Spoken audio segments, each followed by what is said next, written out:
Okay, we move completely to another topic, and Srikant, you're going to tell us all about what speech signals can teach us about respiratory conditions. So we're very curious. Thank you. 1 second. Maybe I'll also switch on my video. Yeah, so before I start my presentation, I would just want to show a small demo so that would give a more idea about what we are actually working on. So can you see my screen here, the demo? Yes. Yes. So here what you see is the first signal that you see is a speech signal. It's measuring the intensity of whatever I'm talking, and I have a microphone in front of me. And then the second signal is the respiratory belt signal. So I have a belt that I'm wearing over my chest. So every time I inhale, you see that there's a peak, and when I'm talking, I'm exhaling. So you can see that it's falling down. So I'll make a small recording in front of you where I'll just introduce myself to save time, and let's see how my algorithms work. So yeah. So hello everyone, I'm Srikant Nalantigal, ESR4. I'm a Marie Curie PhD fellow working at Philips Research, and I'm enrolled as a PhD student at Radboud University, Nijmegen. My supervisors are Aki Herma from Philips Research and Helma Strick from Radboud University. I'm defending my PhD on 26th of September at Radboud University, Nijmegen, and would love to invite you all. The topic of my PhD has been centric around respiratory health sensing from speech. So today I'm going to talk about what speech signals can teach us about respiratory conditions. Yeah, this was not a very good recording, but yeah, as you see, the first signal is the speech signal. The second one is the measured respiratory signal, the signal that's coming directly from the belly. We've designed deep learning models to estimate a breathing signal directly from speech. So I'll also show you how the estimated signal looks like. You can see that the measured signal had some problems, so maybe I won't see that. Let's hope for this. Yeah. So the orange color signal that you see is the estimated breathing signal. It's almost falling in line with how the measured signal is, but maybe because in the beginning I was moving a little bit, so the measured signal was a bit wrong. But as you can see, we were measuring the breathing rate from the measured signal and the estimated signal. There's some error now, but ideally we have better estimations if the positioning of the belt is perfectly fine. So yeah, this is just to give a glimpse of what we're working on. So yeah, let me start with the presentation now. So as you all know, speech is a complicated behavior. It involves various systems like cognitive system, respiratory system, and muscular system involved in phonation and articulation. Cognitive system because we need to have a language model ready and a logic or planning for speaking. Respiratory system, often not realized, but is the basis for speech production. We inhale a gulp of air every time we want to talk, and while exhaling, we articulate speech. We control the breath and we articulate. Muscular system because we need to have all the muscles involved in phonation and articulation working fine, and there need to be a perfect synchrony among all the systems. Any lapse in the synchrony among various systems will lead to a disorder, which will be manifested in one's speech. For example, if there's a dysfunction of neurological processing, it leads to language disorders like Parkinson, dementia, etc. And if there's a dysfunction of excitation or articulation, it would lead to speech disorders like dysarthria, aphasia, etc. So speech can be considered as a very good pathological indicator, and the main advantages of speech being used as a pathological indicator is it's non-invasive, it's easy to collect, so cost-effective, and it could be used in remote health monitoring, like telehealth services, wherein a person wears a wearable pendant or a watch, and in case of any emergency, they just click a button and it goes to the call centers and they talk about their problems. And these conversations could be used for pathological speech analytics. And basically, based on the content of speech or paralinguistics or conversational behavior, certain conditions like aphasia, dementia, depression could be detected. And based on speech production, certain conditions like dysarthria could be detected. And also respiratory conditions like COPD, asthma, COVID-19 could also be detected from speech. So my main concentration is to understand the relation between speech and respiration. Speech and respiration are highly interdependent, mainly because the source organ for both the systems is the same. It's lungs. Every time we speak, we inhale a gulp of air into our lungs, and while exhaling, we control the flow by applying some pressure at the glottal area. Humans have somehow mastered this smart utilization of lungs over evolution. Not just over evolution, but there's quite a lot of morphological development of vocal tract from infants to adults. Anyway, speech can be visualized as a systematic outflow of air based on linguistic content and prosodic factors of the utterance. And to establish this relation, we need speech breathing models, and we need to do some breathing analysis for conversational speech. And again, the advantages of using speech breathing models is we can passively monitor respiratory conditions from conversational speech. Like we can find respiratory parameters like breathing rate and lung capacity. We can understand whether a person is having breathing difficulty, shortness of breath detection, and long-term trends like COPD, asthma could be detected. So today in this talk, my agenda is to cover different aspects of, our research. The first one is to sense breathing signal or breathing parameters from speech. I've already showed you a demo on this, but I would go deep into what models we've been working on. Second is to understand the respiratory effort at the level of phonemes, basic speech units. And third is the respiratory difficulty detection. And fourth, if time permits, I'll also try to cover the detection of COPD exacerbation using respiratory information. So firstly, it's deep sensing of breathing signals from speech. So we developed a model for sensing breathing signals from speech. This work is one of the first few studies in sensing respiratory information from speech, and this work is published in major conferences like Interspeech and ICASP, and we got quite a good attention. But for building such a model, we first needed a database of respiratory signal with speech. So at Philips, we collected a data of 40 healthy volunteers in 5 protocol speech tasks, and essentially we are measuring respiratory signal from a respiratory inductive belt sensor and a microphone for measuring for recording speech. And we've designed the experiment into 5 different protocols. The first one is a general conversation wherein people were having spontaneous speech. Second is a paragraph read out. The people are made to read phonetically balanced paragraph, rainbow paragraph. Third, it was prolonged verbal sounds to understand the lung capacity. Fourth is resting normal breathing. And fifth is a paragraph read out after exercise. This is an interesting protocol because we had healthy volunteers and we wanted to simulate a respiratory condition in a healthy volunteer. For that, we made participants to do some kind of exercise, like running up and down the stairs or doing some push-ups, and they get exhausted. And the exhausting speech is similar to what a respiratory condition would have.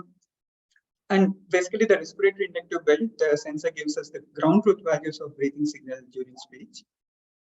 So this is how a typical speech waveform looks against a respiratory signal. It's clear that we can't directly understand the relationship between speech and respiration. And as I told earlier, the intrinsic understanding depends on the linguistic content of the speech and its prosodics. And modeling such relationship was a challenging problem and was not explored much.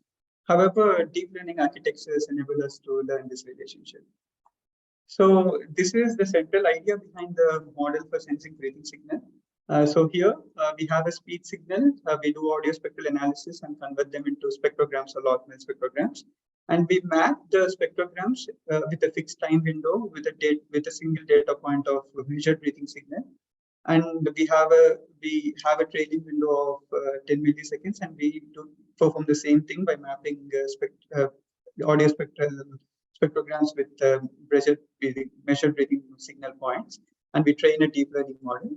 And later we use a test speech signal, do audio spectral analysis, and try to use the deep learning model to estimate the breathing signal. So now we have both measured breathing signal and estimated breathing signal. To understand the performance of the model, we compare the estimated breathing signal with the measured breathing signal. We had to investigate different parameters to understand whether the model is estimating better or bad. For that, the metrics for evaluation was mean square error between the estimated and actual breathing signal, correlation between the both signals, and comparison of respiratory parameters like breathing rate and tidal volume. And in our models, we investigated two deep learning models, convolutional neural networks and recurrent neural networks. We use different spectral representations, spectrograms and log-mail spectrograms. We also had to choose time window length of audio of speech signal against a data point of respiratory signal. For that, we investigated 2 seconds, 4 seconds, and 8 seconds. And we had to also investigate various cost functions like mean square error loss function, Burgos loss function, and correlation loss function. Burgos loss function is a loss function for robust regression. It's an opposite of Huber loss function. So it integrates the advantages of L2 norm and L1 norm. So it basically penalizes the outliers, which in our case are peaks. So by comparing all these different parameters, we found that recurrent neural networks with log-mail spectrograms and time window of 4 seconds and Burgos loss function, this was like a good combination to get high performance. We could achieve a correlation of close to 0.476 and breathing rate error of 5.89 and 12.11% error in tidal volume error, and a breath event sensitivity of 91.6%. Later, we also explored end-to-end models using raw speech as an input. Again, the focus here was to understand what is the appropriate loss function, exact input window size, and the correlation window size.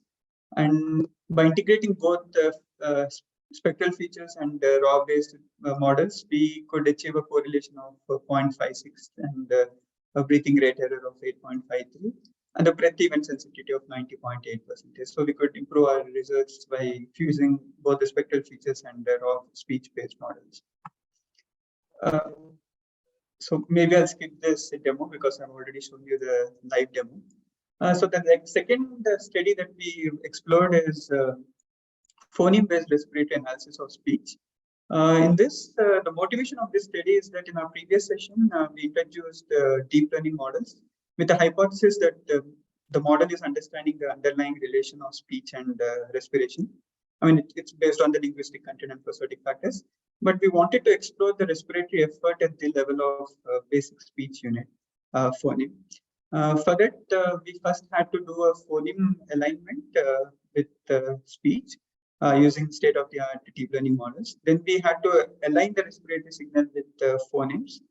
And after aligning both the phonemes with the respiratory signal, we could compute respiratory effort parameters at a phoneme level.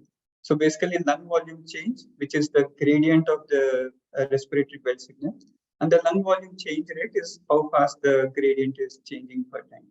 So we use these two parameters to estimate for different phonemes. However, we grouped phonemes based on different factors. The first one was based on broad phonetic classes like vowels, fricatives, nasal stops, and approximants. And second, we grouped them according to voiced and unvoiced phonemes. And finally, we divided phonemes we grouped phonemes based on the same place of articulation. So for broad phonetic classes, we observed that the respiratory effort was highest in fricatives. And this is justified as fricatives are produced not through a complete closure, but such as stops, but by creating a partial obstruction of the air stream. So this forced airflow would result in higher rate of lung volume changes. And next, we had a comparison between voiced and unvoiced, and we found that unvoiced phonemes have higher respiratory effort than voiced, because in voiced phonemes are usually produced when the vocal cords vibrate, and this constriction of the glottis would result in smaller lung volume changes compared to unvoiced phonemes. And finally, we also made a comparison based on place of articulation. And we found that usually all vowels, alveoles, palatals, retroflex are voiced phonemes, and they have lower respiratory effort. And the glottal phoneme has the highest lung volume change and lung volume change rate. So in this study, we actually wanted to understand the relationship between linguistic content and respiratory effort. And we made it possible to obtain respiratory information at the level of individual phonemes. And So we also thought that we can predict respiratory signal directly from speech using deep learning techniques. We can combine both these approaches and use it for various tasks such as diagnosis or monitoring for pathological speech or assessment or real-time feedback for non-native speakers wherein they have a problem in pronouncing a particular phoneme group. Next, third study that I would present is the respiratory difficulty, shortness of breath detection. So the problem we are trying to solve here is we have a historical speech recordings of a person, and if a new speech recording is given, we wanted the model to detect if the recording is better or worse. For respiratory conditions, shortness of breath can be tracked over multiple recordings. And by doing so, we can understand whether a person is improving in this condition or declining in this condition. This is also very relevant for conditions like COVID-19 and COPD. So here, basically what we've used here is we used deep learning architectures called Siamese networks, which is based on metric learnings. The model learns the embeddings by clustering both conditions, and it uses a special loss function called contrast to loss functions to classify. Using this architecture, we could achieve an accuracy of 74% when 1 minute of recording was taken, and an accuracy of 68.25% when 8 seconds of recording was taken.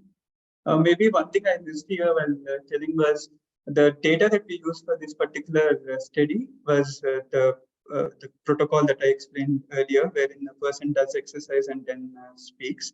So we had a comparison of healthy volunteer with a simulated non-healthy volunteer, and this is how we could understand whether a person has respiratory difficulty or not. So yeah, maybe for the next study on COPD, I think we don't have enough time to cover the study on COPD. So I'll just give you a glimpse of what future work we are involved in. So the work that we've already worked on involved 40 healthy volunteers. And now at Philips, we are trying to have a huge data collection of 1,000 healthy volunteers in India at the Kasturba Medical Center. And we are planning to improve our algorithms and make this as a technology wherein we can detect respiratory parameters from speech and also try to extend this to respiratory conditions later. Yeah. Thank you.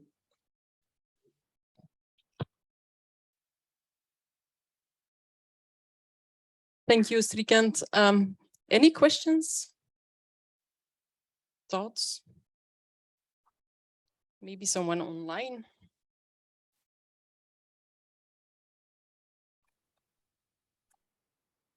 Lucas.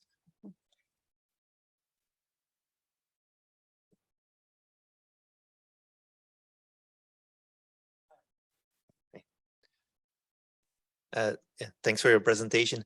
Would the algorithm to detect breathing patterns from speech, would it also work if no real speech is present, but just the breathing of somebody? That's actually a very good question. I mean, you're maybe indicating that would be. I'm just wondering. So if somebody is like doing this, would that also? Can you detect that actually that I'm breathing out or breathing in from the speech without actually saying the words? I mean, speaking normally. No, I mean, whatever the models we are developing, we are trying to directly estimate the breathing signal from speech. So one care that we have taken is we have a microphone placed at a distance of 1 meter from the person when he's speaking. So the breathing sounds are not really audible in the microphone. So our model is basically learning based on the content of whatever the speech is. So I'm very doubtful if it's just the breathing sound, whether it can accurately detect the pattern of breath. Okay, thanks. Yeah. Okay, we do have another question. Online. Okay.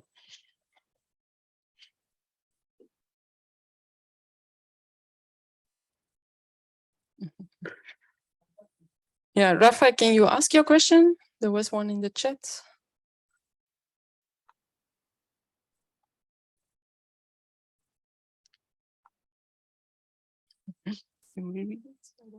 Ah. Okay, there are others here, so.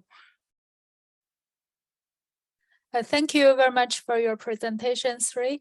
I have a question about the participants in the database. For your prediction, do you consider people with different diseases which may affect the breathing rate? For example, a person has cardiovascular diseases may have different respiratory rate. Will this affect your prediction or your model? Yeah, definitely they would affect the prediction. But in our case, we've mostly chosen all the healthy volunteers. So we were trying to create a generic algorithm for predicting the breathing signal. So we had to choose the generic population with no diseases as such. So at least the database we had in Philips, we were trying to make it clean without any known health problems. And also the same is being done for the extended database that we are going to collect. Okay, thank you. There's one more question. Yes, I wanted to know in which way your your measurement can help to monitor evolution in voice or speech pathology. Speech pathologists, I can explain, speech pathologists spend a lot of time in training breathing and the control over breathing. And so we believe we can influence breathing or we can influence voice and speech with breathing training. Okay, it's susceptible for some discussion. And we are never sure about that because the interaction between both is very strong, and you showed that very well today, how both are interconnected. But do you think that the system can allow us to quantify small changes in the interaction between breathing and voice, or breathing and speech? Yeah, definitely, Alex. I mean, that's also the intention for the study. We want to also incorporate longitudinal studies wherein a person has a severe condition and they're getting well off, and then we can try to pinpoint how the improvement or declinement is happening. But that needs better estimations, better breathing rate estimations, better breathing signal estimations. And for that, again, we need more data. So that's the reason we're also increasing our database. But having efficient algorithms for detecting or predicting breathing rate, for example, that would directly be a indication for how a person is improving or declining in its condition. Okay, thank you. I think we have to close the discussion here and to move on to the next presentation. So Srikant, thank you very much. Thank you.